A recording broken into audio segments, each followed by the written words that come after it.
Of the hundreds of thousands, if not millions, or so games ever created, only a handful can be considered revolutionary. Among these games are those that may literally have a gaming genre named after them, such as is the case with Metroid and Castlevania, which collectively have brought us the Metroidvania genre. Many of these games, however, are those that have not created a genre, but are those whose release have defined it. A modern example of this is PUBG, or PlayerUnknown's Battlegrounds. It was not the first Battle Royale game, but it was the one that popularized the genre and sets the golden standard even to this day, by which all other Battle Royale games are held to. Today we're going to be talking about a game in this category. Ladies and gentlemen, for our fourth episode, we're going to be exploring the granddaddy of the 4X genre, and perhaps many other strategy gaming genres, Sid Meier's Civilization. Let's take a fond look back at this PC strategy game from 1991, try to keep our cool, and not take the Gandhi nuclear option as we take today's trip down memory card lane.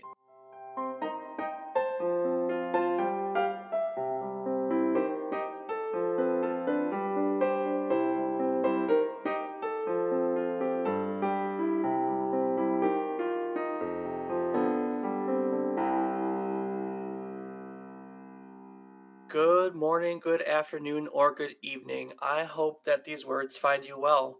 Rob, how about you send some positive vibes out in the world today? Hope everyone's having a wonderful day and continues on with wonderful days to come. That's it. That's it. Yep. With all the craziness going on, we just want to project some positivity. Rob, how you doing? I'm doing well, Dave, and a little tired today, but just got to keep pushing on through it. How about yourself? I'm doing good. The fact that we're recording means no hurricane, so that's a bonus. So, today we're going to be looking at Civilization. Have you played any of the Civilizations, Rob? I myself have played 5 and 6. I have about, 20 hours into 5 and probably about 50 into 6. Yeah, that's pretty accurate. I'm gonna assume you looked that up because I sure as shit did. So our Steam hours played on the recent Civs. In 5, I've done 56 hours and you've done 17. And in 6, I've done 2 hours and you've done 52. Clearly, I have not been playing Civ since the last one came out. And clearly, I have at least for a day or two. Well, at that point, 52 hours, at least 2 days. So I'd say that those are rookie numbers as far as Civ is concerned. Wouldn't you agree? Oh, absolutely. I mean, I'm sure there are games that have gone on longer than all of that combined. That's very true. That's absolutely true, and something we're going to talk about today. But Civ has a reputation for having games that take forever. They said that I think I read a statistic while I was doing my research. In like the first 8 months of Civ 4, maybe 5, collectively, there was a billion hours of game time put into that game. Can you imagine a billion hours of game time? I couldn't imagine a billion hours of time. I mean, there's a lot of people that play that game, but a billion hours is a whole lot. So aside from 5 and 6, have you played any of the other Civs? No, I got started with Civ 5 myself.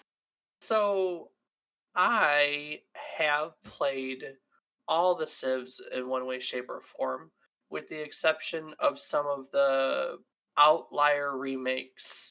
There's some fan remakes, some free to play ones that are related to it, but I've played all the base ones. In fact, some years ago, 2K Games, the current publisher, released a whole collection of these games called the Civilization Chronicles. It was this big, cool set that had 1 through, I don't even know where we were at the time, probably only at 4, and all this other collectible stuff with it. And I bought that set, and it's laying here somewhere in my house. Do you know about the 4X genre, Rob? I cannot say that I do, Dave. Why don't you tell me about it? I can do that. I can do that. So, Civilization is the game that defines the 4X genre. It didn't invent it. There are arguments for games that came out earlier that are turn-based strategy 4 times video games. But it was definitely the game that became the most popular, and it is now the granddaddy by which all the other 4X games are held to. Now, 4X came about in 1993. There was a preview of one of the earlier games called Master of Orion in the Computer Gaming World magazine, in which he had rated the game XXXX, which was a pun on triple X rating for pornography. And from that came the 4X. Now, 4X stands for four things. They actually do have definitions. It's the X in four words. You have explore, expand, exploit, and exterminate. And we'll cover more or so what those mean as we go into it. But that's the basis of the 4X genre. And over time, these have become the four elements of gameplay that they're the phases. Each of them has a phase, and they overlap with each other, and they vary in length. And yeah, we have 4X. That's very interesting. I honestly wouldn't have thought that explore, expand, exploit, and exterminate would be four X's, but four E's. It's very interesting to know that it's all because someone wanted to make a pun on pornography. Well, Boy, how that controls the world. it wouldn't be the first time that pornography defined or majorly pushed technology. Wasn't pornography typically credited for pushing VHS over beta, for instance? So, on the more modern stance, 4K resolution, that's going to be the thing. No. In modern day usage, 4X games differ from other strategy games by their complexity and scale and their use of diplomacy. So, nowadays we have, for instance, Command and Conquer, which is a strategy game, but not considered a 4X game, even though you could argue that each of those points, exploring with scouts and expanding into, your territory, or exploring your territory, expanding your territory, and exploiting resources and exterminating rivals. You could argue that all four of those elements are in most strategy games, could you not? I would absolutely believe that they are, yeah. I couldn't think of one strategy game where you don't have to be considering at least one of those four things at all times. I think there's some strategy games that have broken out of that mold. Nowadays, you have games that almost focus, Company of Heroes, for instance, you focus almost exclusively on battle and not really base building. And so I think some of the expand exploit kind of gets lost in that translation. So I don't necessarily agree with that. I think there are some that are going to be not fitting the mold, but I think by and large, those four things can be found in the large majority, let's say 95% of all strategy games, right? Well, you definitely play more strategy games than I do, so I'll take your word on this one. Yeah, I do. I have played strategy games for as long as I can remember. Starting here, Civ and Command and Conquer and Age of Empires, which is tied to this game too. On the topic of more modern stuff too, reviewers typically call 4X games as having a range of diplomatic options, and that they're known for their large detailed empires, complex gameplay. You have detailed control over an economy. Whereas, like I had just noted, more basic strategy games just simplify that for combat focused gameplay. So, we do have reviews or quotes, on how people feel about this like normal, because you know that I generally like to talk about how video games impact people's lives. And this is more of a broader scope because Civilization impacted a whole genre of games, and that has trickled down to other games. And there are things that we joke about in Civilization, such as it being a time sink, that now relate to all gaming that we're going to talk about for an impact. But I want to start by talking about the game and its origins itself. We briefly touched a little bit on that in Mortal Kombat and got some positive feedback from it. So, as we continue on with this podcast, we're going to change and morph and blend and find topics and approaches to things that appeal to people. And so I'm going to start trying to get a little bit of the history of the games into just not focus it as much as some of the other podcasts that focus specifically on the games do. So, Civilization came out in 1991. It was a PC game, and it derives itself. There's a board game called Civilization, and it also takes elements from SimCity, from Populous, which were god game genres at the time. It was developed by Sid Meier, whose name is attached to this, and Bruce Shelley. Bruce Shelley would go on after this game and a few others to develop the Age of Empires series, which is one of my absolute favorite strategy series of all time. And before these guys did Civilization, they made Railroad Tycoon. Rob, do you know Railroad Tycoon? Yes, I do. I definitely remember playing that as a child and very recently acquired it on my Steam account and I'm looking forward to cracking it open once again. So, one thing that both Bruce and Sid had learned when they were making Tycoon was the idea of multiple smaller systems working together at the same time and having a player to manage them. You see, when they first started to develop Civilization, it wasn't a turn based game, it was a real time simulation, and the player would define their zones for their population to grow, kind of how the zoning in SimCity worked. And after testing and working on other things, they kind of both felt that the real time aspect didn't work at all. And so they took that concept from Railroad Tycoon of all these smaller systems working together and they revamped it and reworked the systems, and it became the turn based game that we love today. Alrighty, well, Yeah, yeah. Bruce Shelley, didn't he write Frankenstein? No, I don't know. Bruce Shelley, didn't his wife write the story about Frankenstein? That's it. That's There you exactly go. right. Mary Shelley. Thank you. So, yeah, history. Yay, history. Woohoo! Almost like it's Dave's favorite subject or something. I know. So, they made this game and it was an absolute smash hit. I mean, it won awards. A few years later in 1996, one of the PC Game magazines voted it the number one best game of all time. And they took off with the series. Sid would go on to work on other things, and the series itself would be picked up by other designers throughout the time. But the truth of the matter is, in terms of defining games in the genre of strategy, Civilization is perhaps one of the most well known.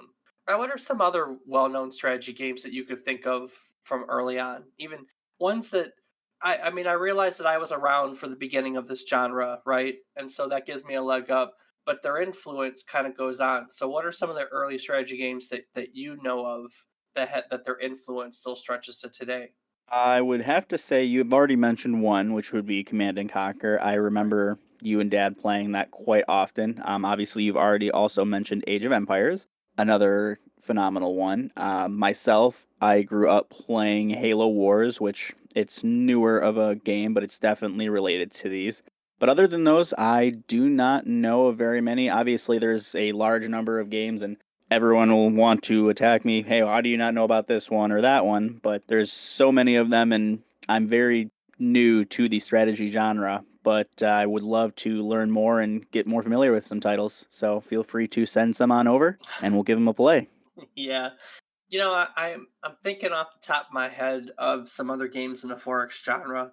You have the Armada series. Sid Meier went on to make the Colonization series, which he did work on.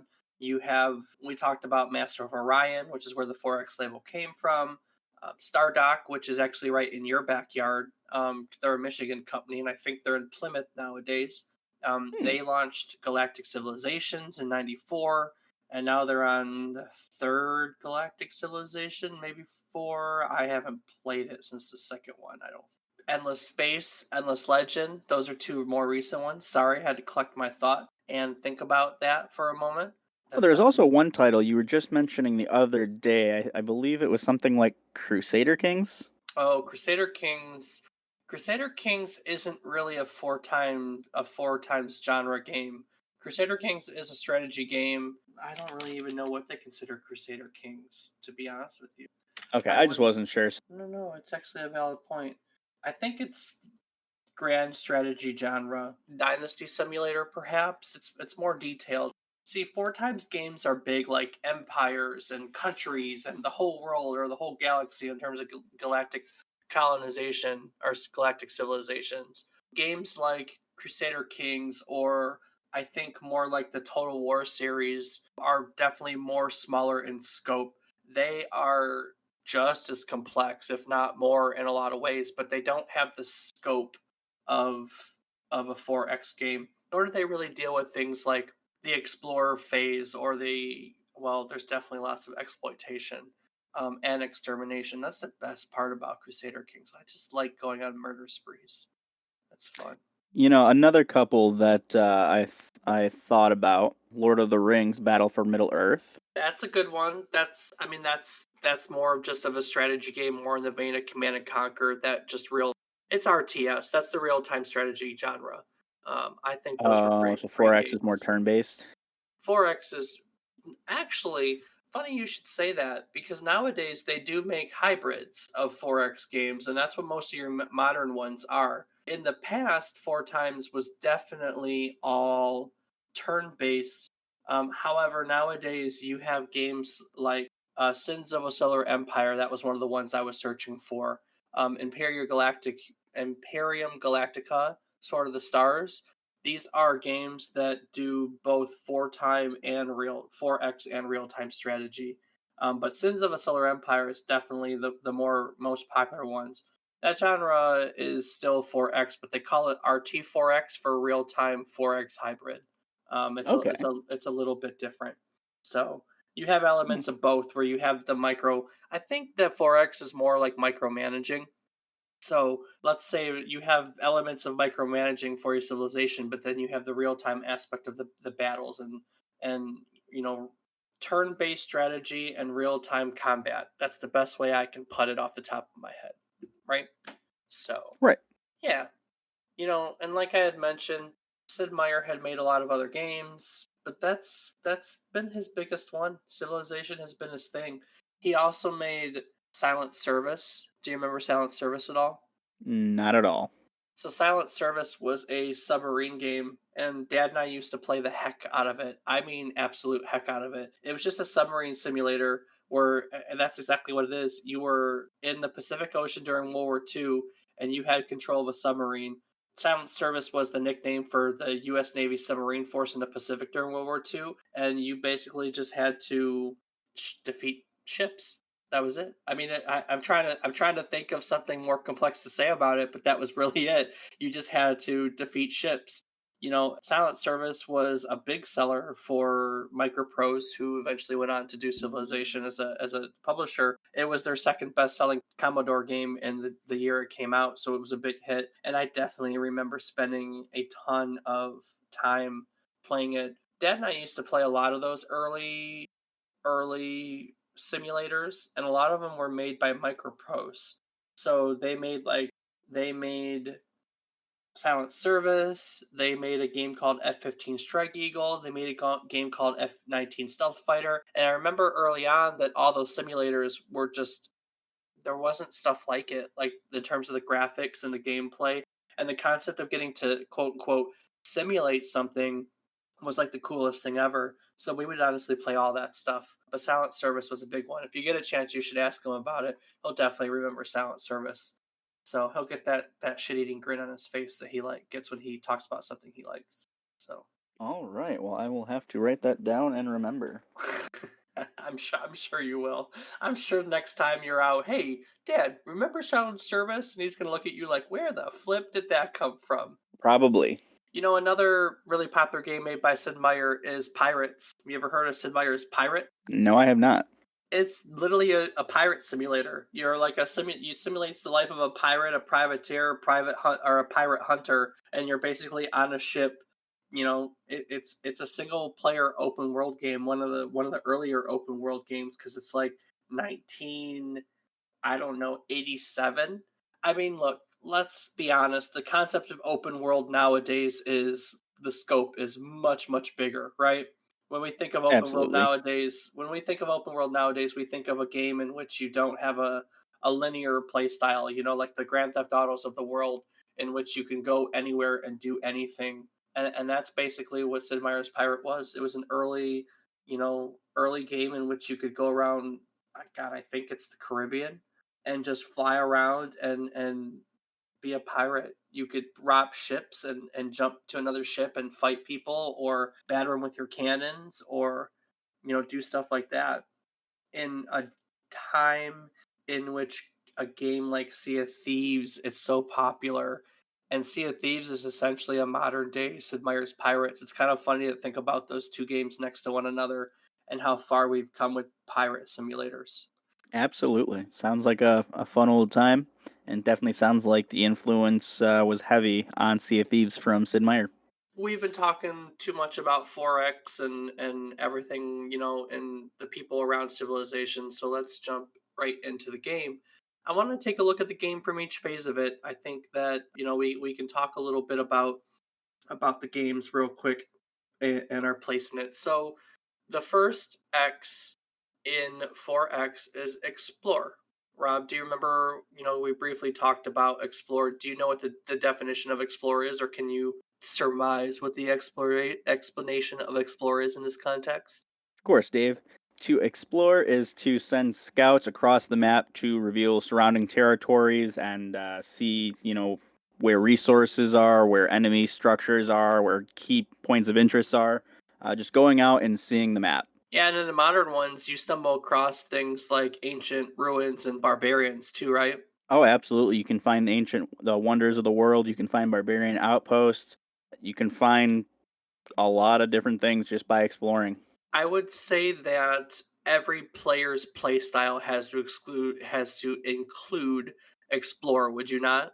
I would have to say yes because you at least need to know where you can find things to set up your civilizations, where you can find resources, where you can find other people to trade with, and depending on the type of victory you're going for, possibly spread religion or send your militaries. You need to know where things are. Yeah, that's more for the modern ones. They didn't have culture or religion in the originals. Really, they had science and elimination were the only victories in the original. But whether or not we're talking about the original or we're talking about the modern ones, which you're more familiar with, I can't imagine a play style in which you can do anything without a little bit of exploration. Can you even imagine just staying in place and not bothering with that? I mean, the only way that I could see that being feasible is if you are starting out in a very, very fortunate area that's heavy in resources that allows you to just amass a giant military that can protect anything sent your way. I mean, with the more modern games, the issue is you have a lot of that large army in a very confined space, and a nuke would take care of it very quickly. However, if that was not an option for whatever reason, then having a large army to defend your civilization may be your saving grace. But it's very circumstantial, and I don't think that that would work very well. Yeah, that's a valid point. I suppose you could just pick your initial spot as a spot to build your city and then just bunker in place and work towards a science victory. So maybe there's a person out there that can do it without exploring, but I definitely think that it's probably not possible because if you don't explore, you're going to miss out on resources that you're going to need to develop your civilization through the ages. You know what I mean? Absolutely. So, what's the next one in the four X's, Rob? Next would be to expand. Yes. So, expanding, once you've explored and you picked where you want to be, you're going to expand by claiming new territory. You do that by creating new settlements, or you can expand by extending the influence of their current territory. Influence is something that is way more of a gameplay concept in the modern civilizations, I would think, than the originals. It's been a long time since I played the original, to be honest with you. But like we talked about, you've got space ration, you've got either time or domination, so you don't have all the new ones. Like, what are some of the other things you can win by in the new ones, Rob? Culture, religion. Yeah, yeah, exactly. So I would say that's more so influence than just science in the original. You know what I mean? Yes. Yeah, yeah, yeah. So expansion pretty much speaks for itself. Who doesn't want to bunker in somewhere and then grow?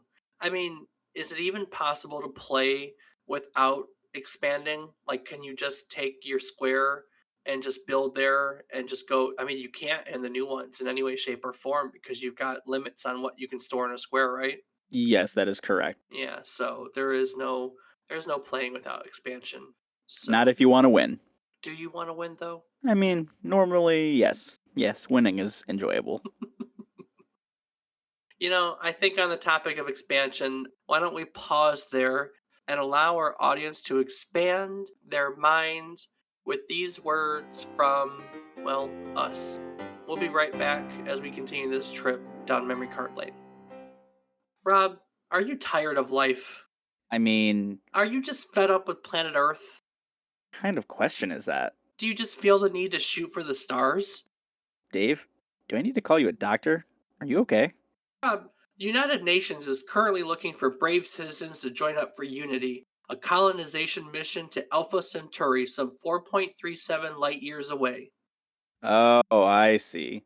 4.37 light years? That doesn't sound like a whole lot. How long is the flight?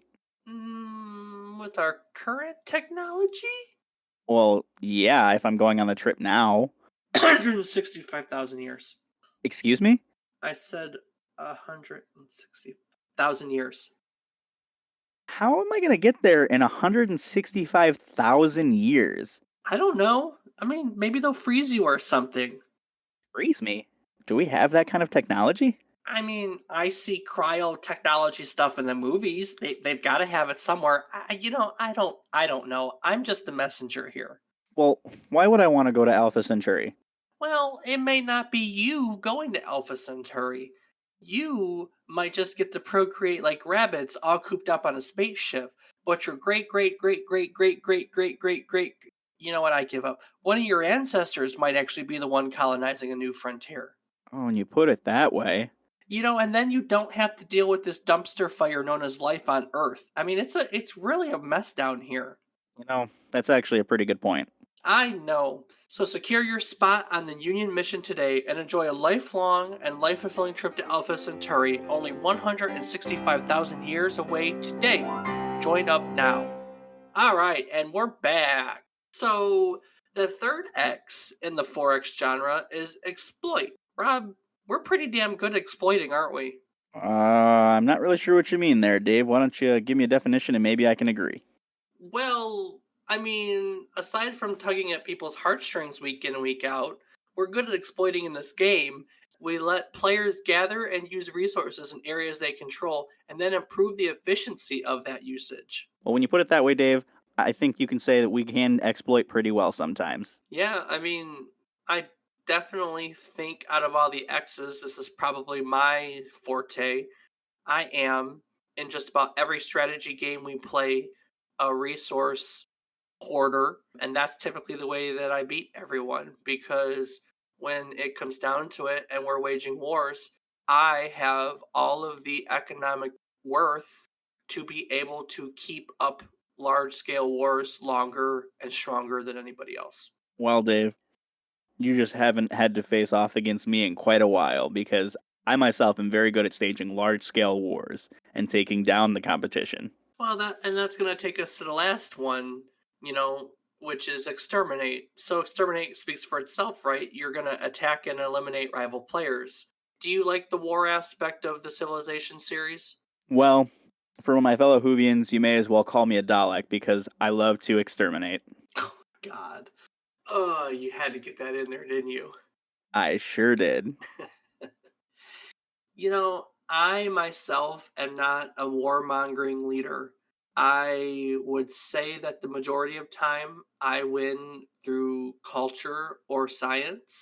And the amount of times I've actually ever won through extermination or domination, as the victory is called in the later civilization games, is incredibly rare. To be honest with you, I'm not into that so much unless I have to be. For me, the main reason that I have won with a lot of domination is that I don't do a whole lot of playing with other people. I'm mostly playing against AIs. And let me tell you, when you've played for hours on end and keep losing to a culture or a religion victory, you get a little frustrated and you decide, I'm going to wipe them off the face of the earth.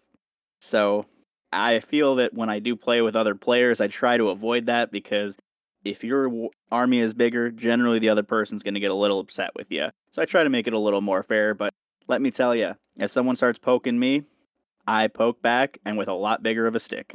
Yeah, it definitely puts me at a disadvantage sometimes because when I have countries come after me, especially in early game, either barbarians or other nations, I'm typically not prepared. And it's something I have to consciously work on to make myself better. But if it's something I don't have to deal with, I'm definitely at an advantage because, I have taken all that time to grow. And then I can just start building quickly and in mass. Absolutely, and I will say that I have started trying to adapt to a more exploiting play style, trying to work more on resource gathering and optimization of the civilization through different tile resources.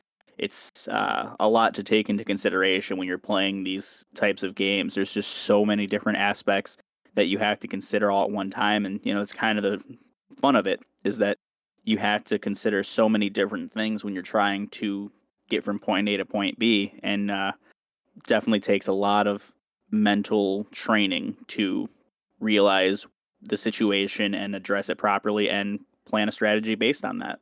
I agree. I agree. It's not my play style, but I agree. So we've talked about the 4X's and we've talked about the game. We've done a little bit of history. So let's get into the meat and potatoes, our favorite part, and see what the people think. I want to start that conversation by bringing up a topic that we talked about recently. I believe it was a few episodes ago when we were talking about Battlefield 1942, when we discussed the historical educational value of these games.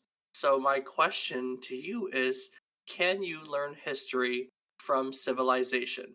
Looking at it at the surface level, I think that there is definitely some historical learning that can be done from this game. You take into consideration just the selection of your civilization. With this, you're in the newer ones, I can speak for. You are selecting your civilization, and with that, you are selecting the leader of that civilization. When you're selecting that, it gives you a brief description of the leader and their civilization, so you are able to actually have a real look into those historical figures and maybe get a brief idea into how they ruled their countries during the historical times. Beyond that, I don't believe that it's entirely historical. I mean, I can't tell you the last time there was nuclear fallout across the entire globe, but who's to say? Maybe thousands of years from now, people look back and say, wow, the irony, it happened.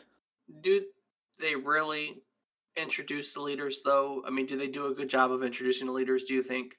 Well, I haven't gone and actually looked everyone up that the game introduces and seen the true depth that the game puts into it. But from the few that I myself have been familiar with, such as Cleopatra and Gandhi, it does do a pretty good description of them and kind of like the times that they were alive in the country of which their country of origin. Well, here, let's look at the back to the very first game, which we're starting with here. Right in the manual, they didn't have the leader introductions in the game. There wasn't really the room for them, so they wrote most of the stuff in the manual. And in the manual, here we got Abe Lincoln, which we should all be familiar with. And what they wrote in the manual was, from humble beginnings and largely self taught, Lincoln rose to become one of America's greatest presidents. Directing the nation through the Civil War, his will, intellect, and political skill were critical for the survival of a fledgling democracy. Most often associated with the emancipation of slaves, the reunification of the country, and the preservation of democracy are his lasting contributions. I'd say that's fair. I would definitely say so. I have been reading excerpts. I haven't been able to read through the whole thing yet. Of Oddly enough, Sid Meier just put out a memoir. I think 2 weeks ago is when it came out, like the first week of September. And some things are coming from it. But one of the fun things, it might not be from the memoir. It might be. I might be mixing up the memoir with all the research I've been doing. A lot of these descriptions in the manual were written by Bruce Shelley, while Sid Meier's was doing the coding on the game itself, and they weren't concerned with the historical accuracy. It was a back thought. In fact, one of them quoted, I wish I could remember who, but one of them quoted, all of the historical facts in the game you can typically find in the children's department at the local library. So it wasn't exactly on the top of their minds, you know what I mean? Well, true as that may be, it's still historical fact.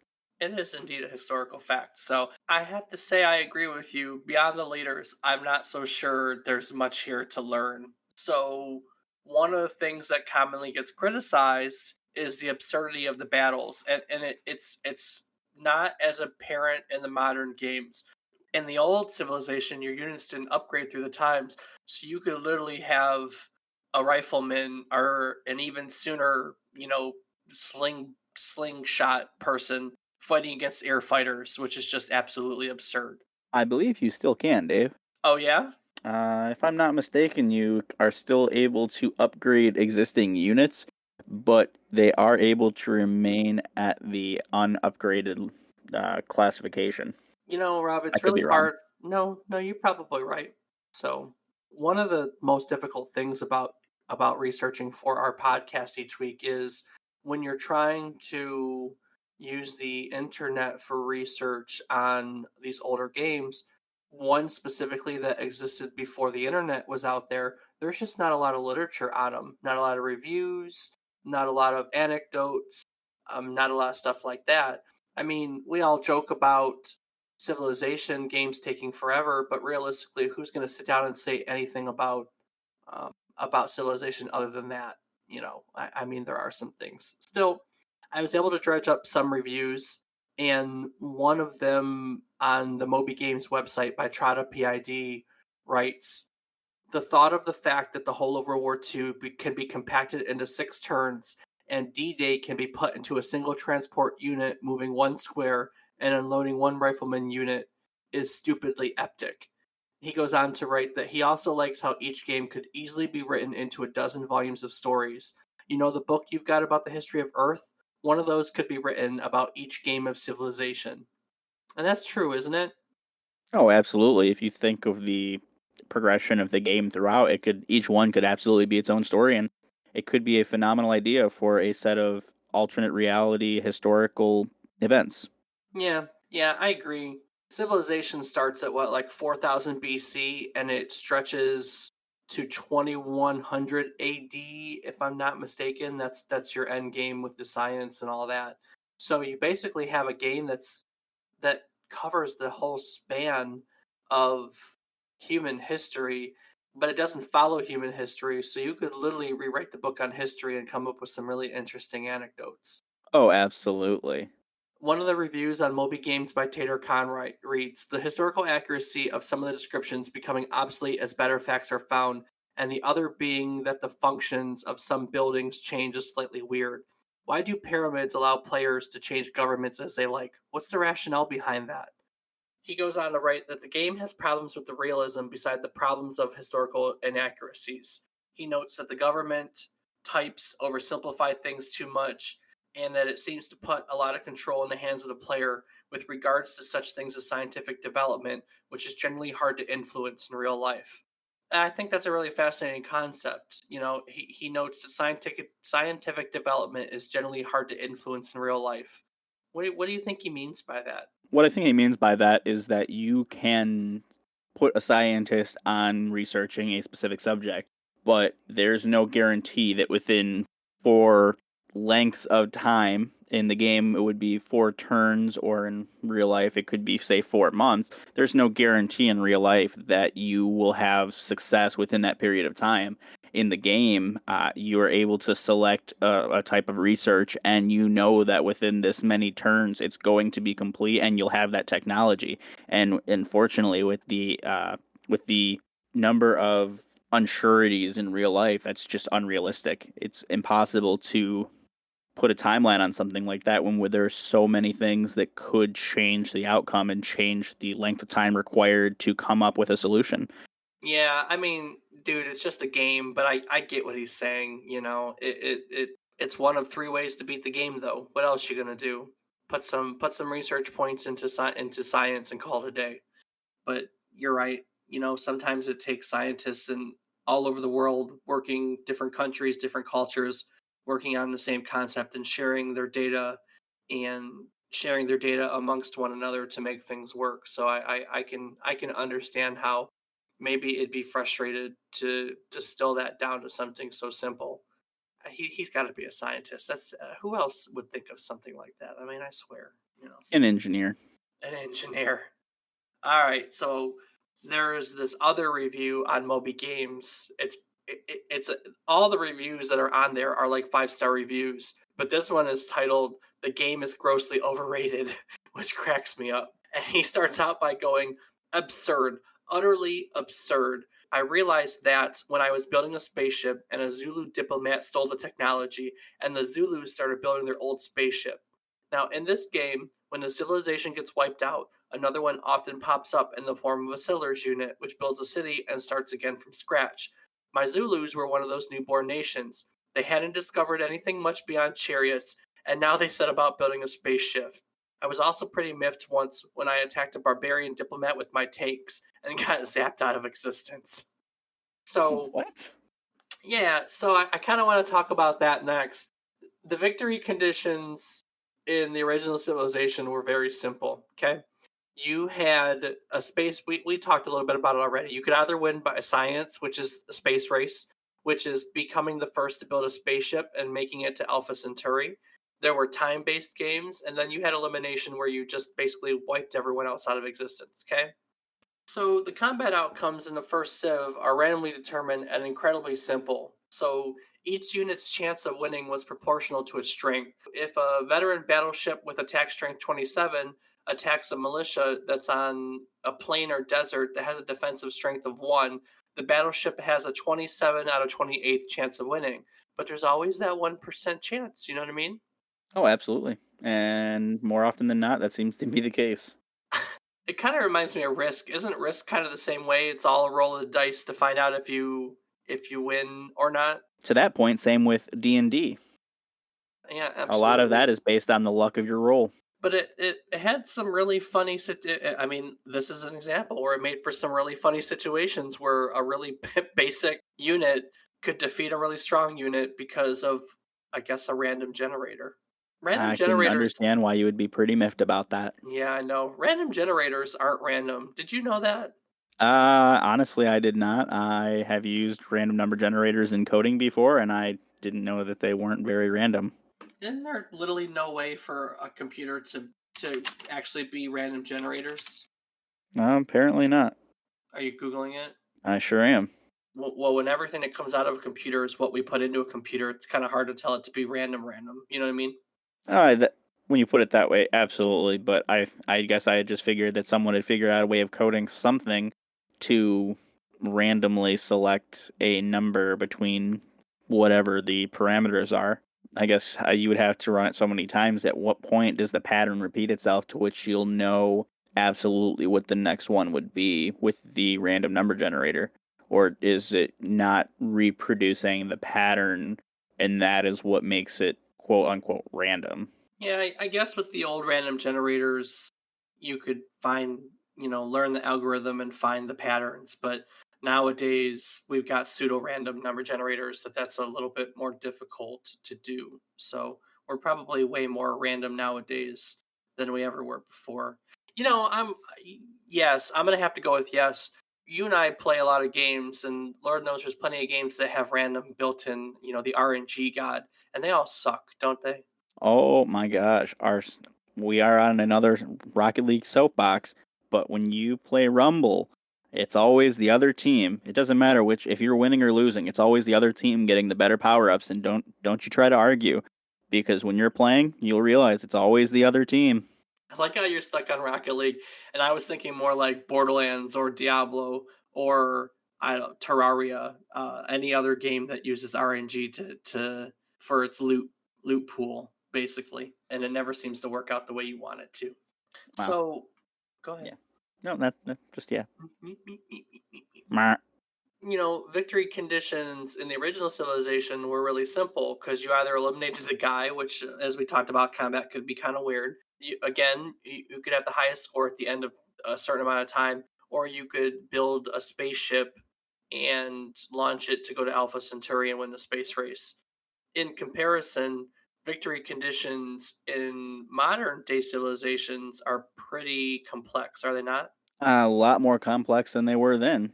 What are some victory conditions nowadays? Well, still, as you had in the past, you obviously have the space race or science, you have the time, and you have the domination or elimination.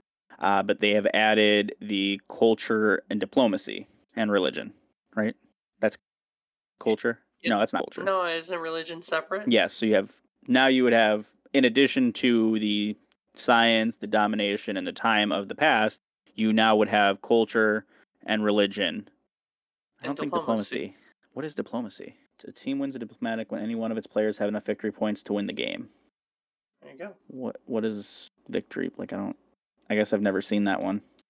Well, in Civ 5, I remember diplomatic victory is achieved when you take over the United Nations. Remember that?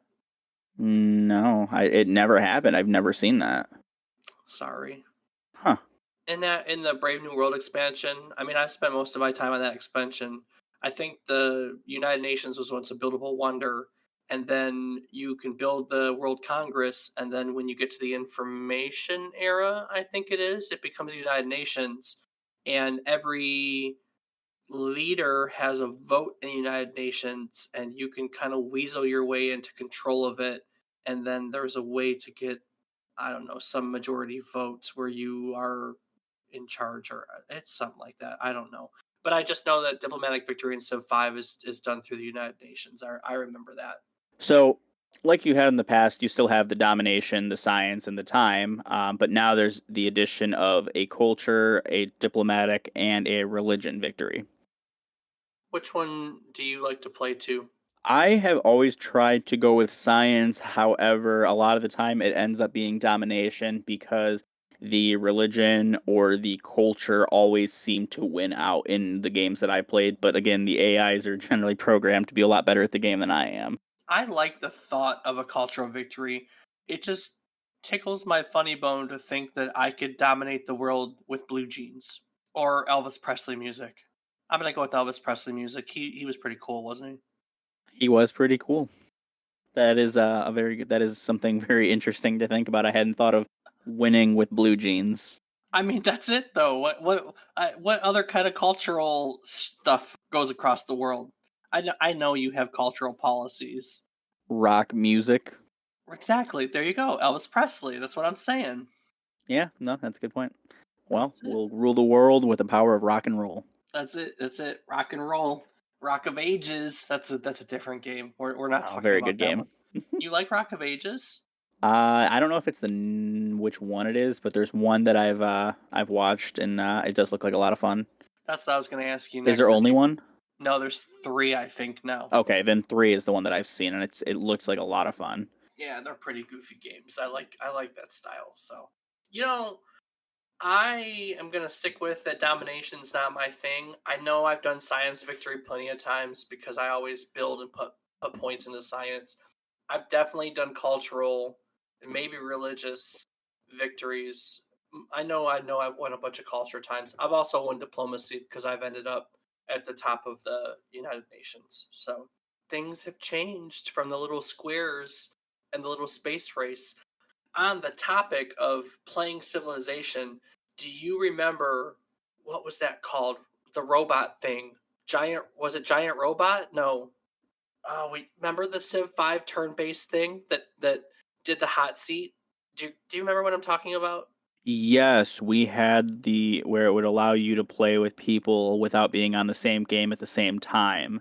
Correct, and it was called something Robot. I can't remember it, but we played a bunch of games. I don't know if we ever got to see any of them through. People would lose steam after like 500 and some turns, but we would, and that's a valid point. I feel like I've played way more than 55 or 60 hours of Civilization, but we played a lot of them in that Robot the hot seat multiplayer, meaning that we've logged it on and done our turn and then sent to the next person. And so we've had these really long, sweeping, epic games, but they haven't been sitting down at one time. And so our concept of time as it refers to it is probably kind of skewed. Absolutely, but at the same time, I know that there have been many nights where I've been up from until 4 a.m. playing a game that I had started at 7 p.m. the night prior. Yeah, I know. I one of my best friend and I play Civ and always lose track of time. Always lose track of time. It's the freaking worst. So, speaking of losing track of time, why don't we plug in a little break right there? So let's take a break and pause for another silly, ridiculous message that we wrote on a whim. Join us in just a moment as we continue this trip down memory card lane. Hey Dave, do you ever feel the need to just annihilate your enemies? I've been known to do some annihilation from time to time. How do you like to do it? Are you subtle, slowly working your enemy down and killing them softly? Or do you like to go in all guns blazing? I have absolutely no patience for stealth and subtlety, so I definitely say I'm a going all in guns blazing kind of guy. In fact, I would say that I prefer the nuclear option. Heh, it's funny you should say that, because I've got the product for you. And what product's that? The next time you feel yourself lacking and you just want to go all in on that annoying other player, try Gandhi's Go Hard. It'll up the intensity some 255 fold. Gandhi's go hard? Wasn't Gandhi a peaceful leader? Common misconception, Dave. Piss Gandhi off, and he's likely to go nuclear on your ass. No, no, no, no, no. That doesn't seem like Gandhi. He was opposed to all forms of violence. It's true, I swear. I saw it in a video game, and someone bottled his awesome ass kicking essence. I mean, I guess if you saw it in a video game. Oh, I did. Gandhi's Go Hard has all the essential nutrients and vitamins to help you pwn your enemies. And maybe some crack. I don't know. I feel kind of weird now. Are you okay over there? Yeah, sure. I'm just ready to go, go, go. I'm done being civilized. Okay. Gandhi's Go Hard. Find it in your local grocer's refrigerated beverage section today. And we're back. Woo! Yeah, whew, I'm definitely feeling a little funny after that one. So, speaking of Gandhi and Gandhi going hard, do you remember the old tale about Gandhi going nuclear on everyone? I've definitely heard this story, and I actually believe that it's still something that the developers kept in the game to this day. I know that it started out with the early civilization, and what it was is that Gandhi, who historically is known as a very peaceful protester, was in the game and was a bloodthirsty warmonger, just going around and absolutely massacring everyone and trying to claim domination victories. Yes. The theory behind it is that each leader in the game was assigned a number of aggression between 1 and 255, which were the limits of programming back then. And Gandhi, being Gandhi and the most peaceful man on the face of the earth, was assigned a rating of 1 for his aggression. And when players would develop nuclear weapons, each leader would lose 2 aggression with them. So say, if Abe Lincoln had 5, he would now be at 7, or his affinity for you would basically go down. I did that the opposite way. So his affinity would go down. So if he liked you and he was at a 5 with you, he'd be at a 3. Well, Gandhi was always at a 1. So when he lost affinity to him, 1 minus 2 is -1. And -1 wasn't allowed to be computed back then, so it would become 255. It would roll back, which of course is the most aggressive you could be in the game. And so the joke was is that Gandhi would literally go nuclear on your ass because you pissed him off. So And this has been Programming with Dave. well, as I had mentioned, Sid Meier came out with his memoir recently, and I have to tell you that one of the things he did talk about was he busted that myth. We'll call it a gaming myth. He said that they didn't program anything like that in the game, and that it every leader would become more, as he put it, I believe, ornery with you when you develop nuclear weapons, but that it was so out of character for Gandhi that you noticed it more. It seemed weird, it seemed out of place, and that just got rolled into the collective gaming zeitgeist, and people took it away and started telling stories about it. So unfortunately, he busted that recently. I had actually not known that. I had really thought that that was definitely more so Gandhi being aggressive than every other leader, but having not played the games, I guess it was all hearsay. And I swore that in the new games that he seemed more aggressive, but again, I guess it's with that idea instilled in my mind. I just kind of went it with a biased opinion, and that's the problem with going into situations with a bias, people. Yeah, I can see that. He said it's all perception. Gandhi is typically peaceful, and then all of a sudden when you got nuclear war, he's not quite so peaceful, and it just seems out of place. but it definitely wasn't from 1 to 255, you know? So Absolutely. no one likes nuclear warmongers. That scares the crap out of even in a video game, let alone real life. Nuclear warmongers are looked down upon. So no nuclear anything, people. None. None. That's what I'm telling you. None. That's my soapbox. I think I am now contractually obligated to get on my soapbox once per episode. Just so you know. Yes, the contracts have been written up. We're just waiting on your signature. That's exactly right. So let's go from Gandhi to talking about time. We've already noted more than once during this episode that this game is a time sink, is it not? It is one of the biggest time sinks that I have found with games. It may not have the most playtime in it, but the playtime that I do have is not from very many different games, but the result of a very few long, long, long, long games. You're not the only one who feels that way. I stumbled across many reviews where people noted that. So here's one written by Steve Hall on Moby Games that's titled quite simply the greatest, most addictive computer game ever. And he notes that in a lot of these reviews, people have the pros and the cons or the good and the bad. And he notes in the bad, it's possibly too addictive. The amount of time I've wasted on this game over the years is mind boggling. Here is one from Jeff Watts, where he titles it the best strategy game of all time. And he notes, be warned, this game is incredibly addictive. And then here's another one by Jacques Guy, who writes, yes, it is addictive, but as I have already written, so is crack. I just want to know. I'm looking at the rest of the review. He doesn't talk about crack at all. Where has he written about crack and what has he written about crack? That's what I want to find out. No, no, hold on. I swear that you said something about that earlier. Did I? No, maybe not. Maybe it was somewhere else that I read that. All right, never mind. I thought I'd read it somewhere. Uh-huh. You thought you could catch me, didn't you? But you I can't sure as catch me. shit did. I like this other review I just stumbled across. It's completely non-related, but I'm going to plug it real quick anyways. It is written by, who's this one by? Oh, this is the same guy. This is Jacques Guy. Oh, look at that. So Jacques Guy also wrote, in the end, playing Civilization is a bit like playing chess against a retarded 5-year-old. I mean, seriously, dude. I mean, come on. Wow. I know. This guy gave this game a good rating, and well, no, he called it grossly overrated, so he didn't give it that good of a rating. Oh, Harry, he writes earlier on, yes, it's addictive, but so is crack, they say. And then he finishes up with, as I've already written, so is crack. So I don't know. Apparently, this guy does a lot of crack, and that's how he gets through games of Civilization. You know, is that how you get through a game of Civilization? Because I've really struggled to sit through an entire game of Civilization. I mean, for myself, it's Coke, but then again, back in the early 1900s, Coke was made with crack. So yeah, It was. Yes, Coke used to have cocaine in it. That's very, very true. And it needs to again. It doesn't. Boys and girls, I'm not condoning drugs. I don't do drugs. I'm about as straight as it comes. So no crack cocaine. None.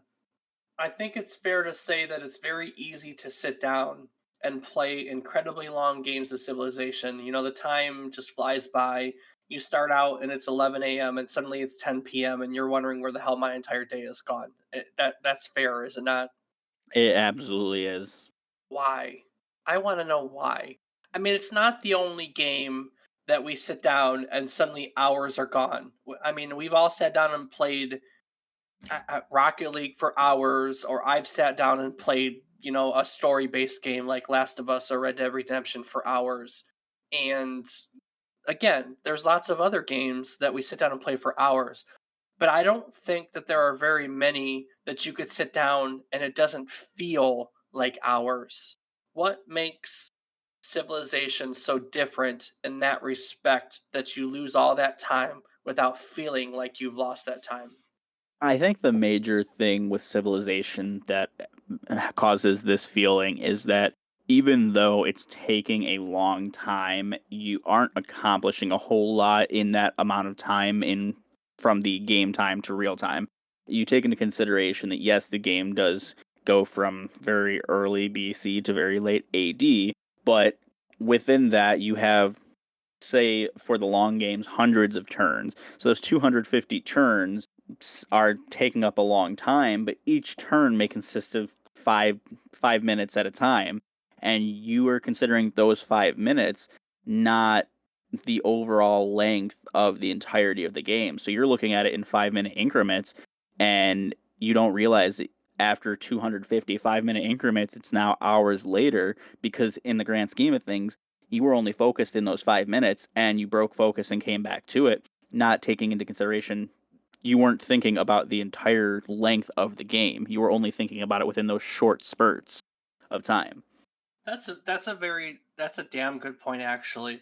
I would add to that 5 minute loop is almost the same each time. And it's not too, right? So I mean I understand that you build different technologies and that you build different units and that suddenly you go from one city to five, six, seven, eight cities and everything. But when you're playing a story based game, and maybe Rocket League wasn't a good example on there, so let's ignore that. But let's go back to, Grand Theft Auto story or Red Dead Redemption. I don't know why I'm stuck on Rockstar. When you're playing those, you're actually progressing the story and you're moving forward and you're doing different things. But Civilization is a loop. And you're right, it's a loop in 5 minute bits, but it's the same loop in one way over and over and over and over again. Does that make sense? 100%. And then you just get caught in that loop because it feels like it's a fun loop. It's a fun loop. When you take a step back and you look at this game, from a distance, it doesn't sound like it would be that much fun.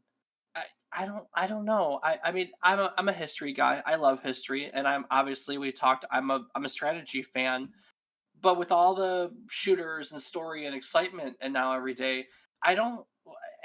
And as an adult, how much time I have to spend adulting per se, sitting down to manage the a civilization through the course of history since the beginning of time. God, that sounds exhausting, doesn't it? When you put it that way, anything can sound exhausting. I But it's mean, it, not. It's not. well, You don't feel it. no, not at all. I think that anything can be described in a way that makes it sound exhausting. I mean, take into consideration, you have to, without thinking, forcefully expel and intake air into your body to continue living. That sounds like a lot to do, but when you really think about it, do you have to think about breathing? And now all of you will start to, and it will be difficult. Sometimes. Good lord, you just ruined everyone's day. Civ is a lot of fun, and it's real easy to get lost in it. And there's so many different ways to play it, and it's different every time. It's a fun game. We haven't played it in a while, though, have we? No, much because every time that we get the group together, it is very late. And as we've said, these games take forever. And starting at 11 would mean finishing up probably sometime around 7 a.m. And the following day. And That's that's true. not very appealing at our age, No, even though I'm very young. we're too old for that shit. We're definitely too old for that shit. More so Dave than me. Oh, for God's sakes, don't remind me. Ugh. I feel old. I can't stay up. I stay up late with you guys sometimes. We'll start playing Rocket League at 11. Let's say 11 my time at night, and you go to bed at decent times. But some of the other guys we play with will stay up late, and I have this rule: or play till we lose. I've fallen into that trap many times myself. And suddenly it's 12, 12:30, 1 in the morning, and I go to bed, and then I wake up in the next day, and I didn't do anything, but I feel like I got hit by a train, or I worked out for literally 12 hours the day before just because I didn't get enough sleep. It sucks getting old. I mean, it does. I need more sleep, basically. Sleep is a miracle drug. I literally have no excuse. I should not be complaining. A lot of people that are listening are going to go, David, stop gatekeeping. We have children. You don't know what it's like to not sleep. And yes, I realize that, but God, it sucks. I also kind of assume that these days in my life, I have the luxury of getting a full night's sleep. And there was a time in my life where I could function off 4, 5, 6 hours. And when you have to function for an extended period of time off 4, 5, 6 hours, you just do. You It's just that simple. You don't have a choice. You just keep going.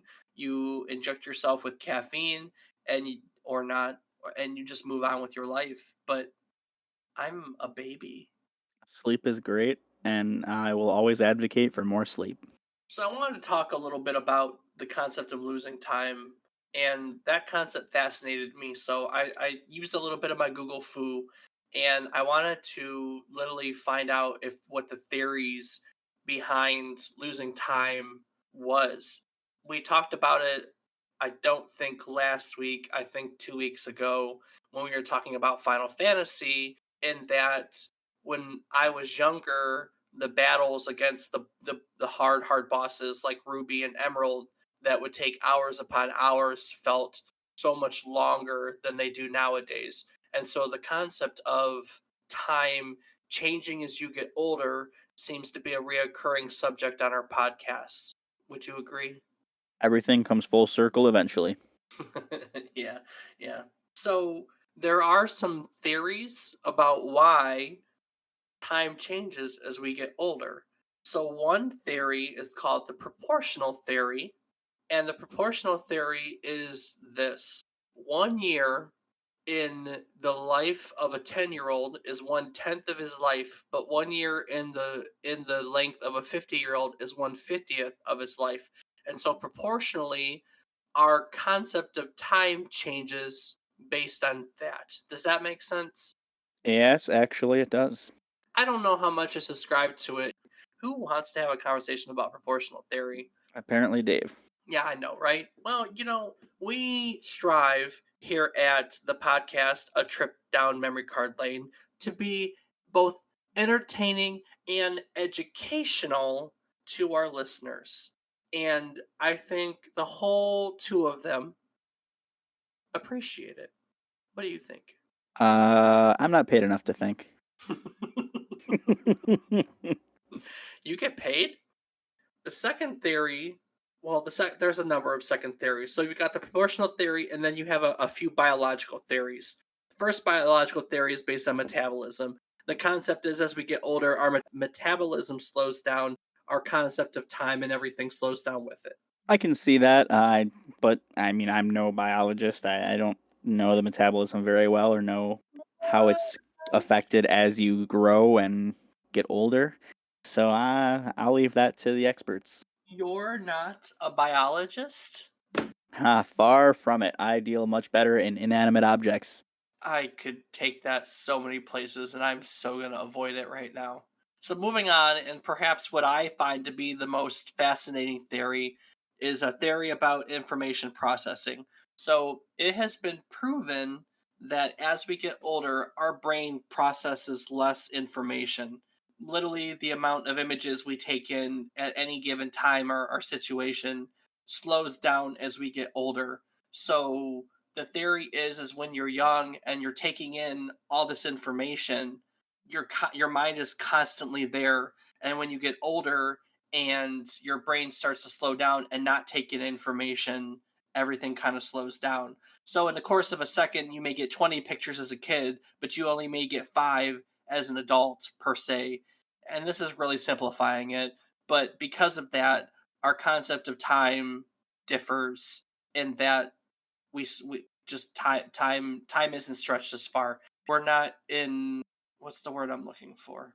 We're not receiving time in the same way. That does make sense. And it's interesting to when you put it into perspective in those ways. I don't know necessarily in the way that I view it would relate to either proportional theory or the number of images that we're processing through any given amount of time. But I feel that what I personally think is that it's a lot to do with what we are able to remember. We obviously see time different now because we have, as you grow older, you have more of a lifetime of memories.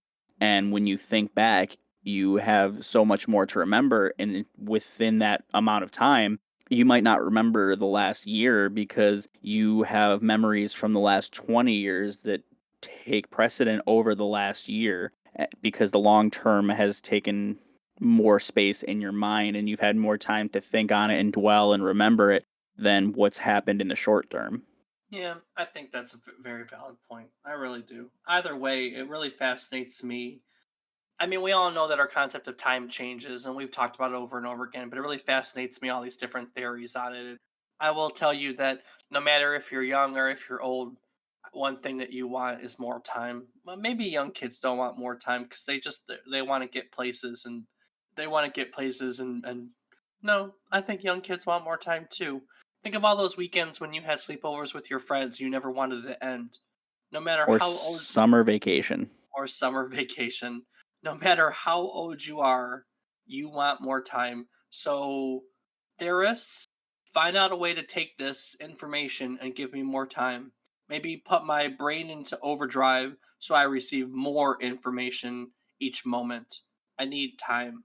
Or someone out there in like that's non take science fiction and make it real. We either need time loops or we need to be able to freeze time. Freezing time would be pretty cool, but could you do things when you freeze time? Like, what happens to you when you freeze time? Do you age, but everyone else stands still? Is that how it works? Well, the problem with time stopping is that you would not be able to move. Everything would likely die because molecules are no longer able to move. And when the molecules are no longer moving, heat is not being emitted. And with the loss of heat comes the loss of life for many. That was way more nerdy of an answer than I expected from you, and I am unusually impressed with you right now. I I could be dead wrong. No, well, no, it sounds right. Hey, I'm not the engineer in the family, so I'm going to defer to you. I'm just a lowly writer, so nobody us writers, we're not based in reality. We're not based in reality at all. We make up shit as we go along. The stuff I say every day, hell, half the stuff in this podcast is made up. Don't know to scratch that. It's not made up. It's researched. I promise. But I mean, you know what I mean. It's all made up. It's not made up. It's research. And as Dave descends further into madness, I think that this is a phenomenal place to wrap up this week's episode. So, with that, Dave, any closing thoughts? I want more time to do everything, to play video games, to spend time with my wife, and to make more podcast episodes and other content for people to listen to. And I want more time for people to listen to us. I don't think that's too much to ask, is it? Well, until you can figure out a way to give people more time, I think right now it might be. But with that, I do want to say we appreciate you all taking a listen. I definitely do wish that everyone had a little more time, and we wish that you will take more time to listen to previous and future episodes and to visit us at our Discord and our website, www.memorycardlane.com. From there, you can get links to all of our different channels, the Discords, our Patreon. Come visit us in the Discord and send us some information. Dave, anything I'm forgetting? So, guys, if you want to hear more, www.memorycardlane.com and visit our Patreon. If you want to interact with us, come visit our Discord. You can interact with me specifically on Twitter. My Twitter handle is David_is_wrong. You can find me on there. And Rob, why don't you take us out? Thank you, Dave, and thank you to all of our listeners. With that, we just want to say join us next week as we take a trip down memory card lane.